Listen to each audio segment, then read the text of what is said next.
I haven't covered this film that much because honestly, I just don't care about the Marvel Cinematic Universe. But we saw the headlines after the opening weekend for Ant-Man 3, and the shill media, the mainstream media, was pushing nonsense like they always do, celebrating this triumph of Ant-Man, the top grossing film in the entire franchise. It was such a great moment in history. Look at Variety right here.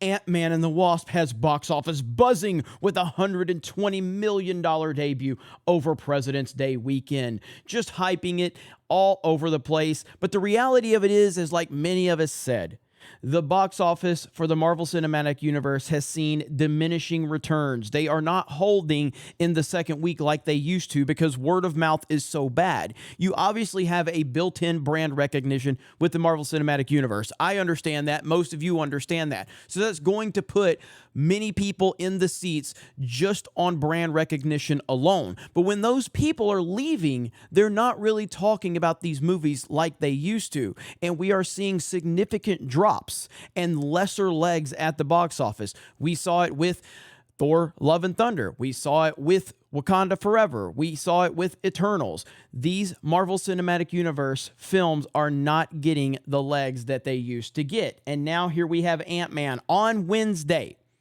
Scored a $3.8 million global box office on Wednesday. $131 million total. That compared to Ant-Man 2. Ant-Man 2 had a $5.8 million on its first Wednesday.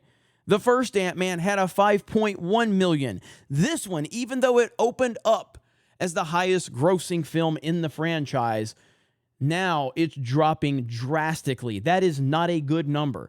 That is a terrible number if you're looking at the history of the Marvel Cinematic Universe. So this is continuing to be a bad situation for Marvel, for Disney, and for the MCU moving forward. And this is what happens when you constantly push identity politics and woke nonsense. People are just tired of it. And as I've said many times, wokeness, social justice propaganda, it's a disease. It's a disease that, just like anything else, if you have a healthy body and a disease gets involved in it, it's going to take time for that disease to have any real impacts if you don't do something about it. So over the course of time, it might be a very healthy body, but if you don't address that disease, it will spread throughout the body and ultimately it will harm it. But if you have a weak body and that disease jumps in, it can take it over really quickly. The Marvel Cinematic Universe after Endgame was a very healthy body, but we had already seen the disease infiltrating the Marvel Cinematic Universe. And now it's taken a little time, but the wokeness is now taking over. So is Disney, Marvel going to do something about this? The fans continue to be right. Everyone that's been calling it out has now been proven right once again. Will Disney, will Marvel respond? Time will tell. You guys have a great day. Thank you very much for checking out this video, and we will talk to you later.